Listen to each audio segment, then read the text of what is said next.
ถึงถึงถึงถึงกด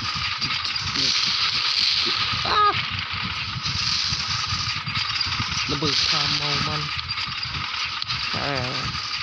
แพนเทอร์ตูม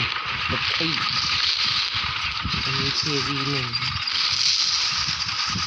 มาเล่นแพนเทอร์ไม่ใช่กันซูหรืออะไรนะ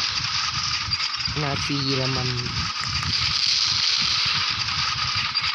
ระเบิดจุดคันนี้เลยจังซ้ำกันวิ่งกราฟิกใช่แล้ว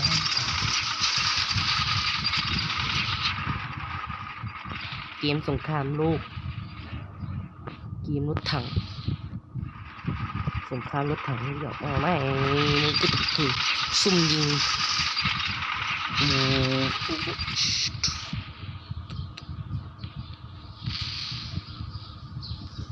ดูการเล็งอยู่นะแม่ไม่พลาดหรอกพลาดที่นั่นเองพุ่ม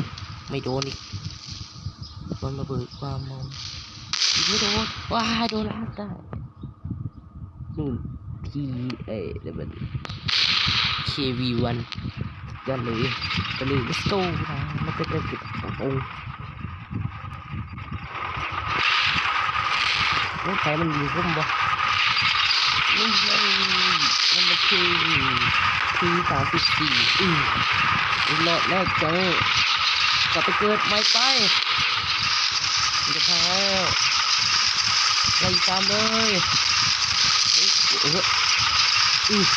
โดด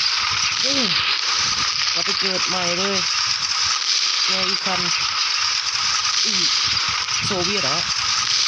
ตุ้มไม่พังติดเฮ้ยยิง3 นัดไม่พังไม่พังเลยมาเยอะตึงคนสูงค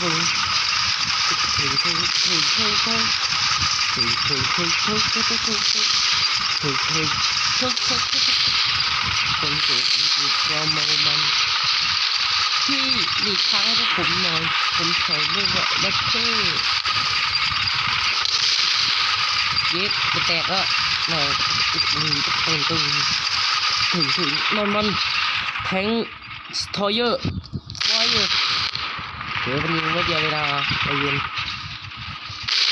ปุ้มหัวหาย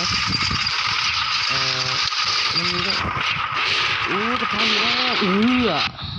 หัวรถระเบิดเลยกับเกิดใหม่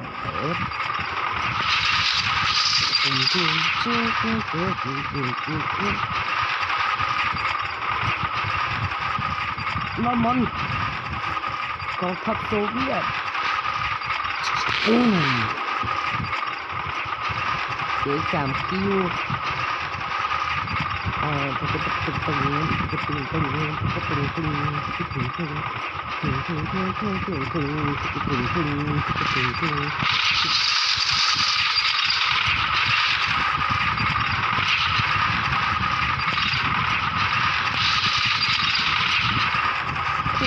รีบทางที่ถึงเลยจะ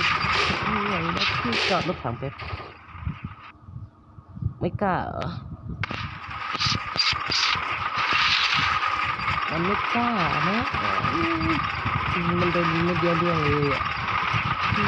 ที่ครั้งที่ผมหน่อยเป็นแผลใหญ่นะเท่ขยับไปเอาไม่ได้แล้วไปดึงถึงที่ปอก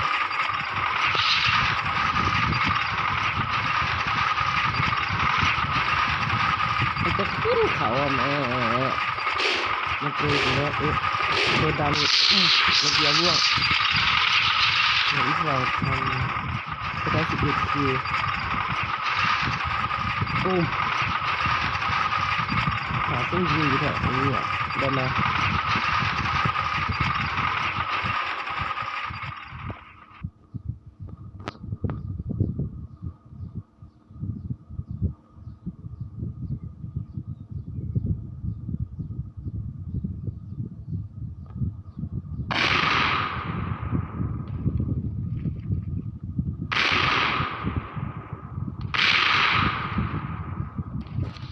ไปเลย let's go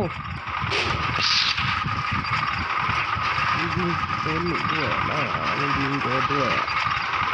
ไม่เท่าไหร่รถถังคันเมื่อกี้ไม่น่ากลัวเท่าแม่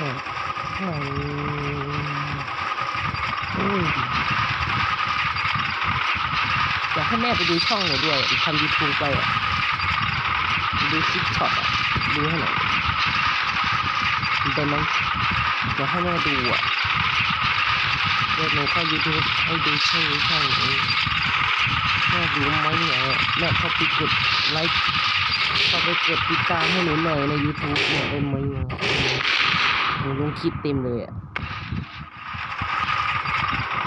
โดนบอลไม่โดนครั้งสุดท้ายในโลกก็แต่งอย่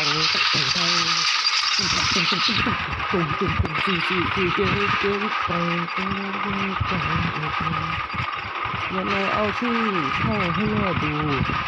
ทำไมขอเล่นตามนี้ก่อนไม่รู้แต่ให้แม่เห็นปืนตะขาบแบบสมูทไหมดูพุ่งปืนตะขาบแบบสมูทมันก็แม่ดูการเล่นวิธีเล่นของหนูนะสโคปปุ๊บยิงปั๊บเห็นไหมแหลกกระจุ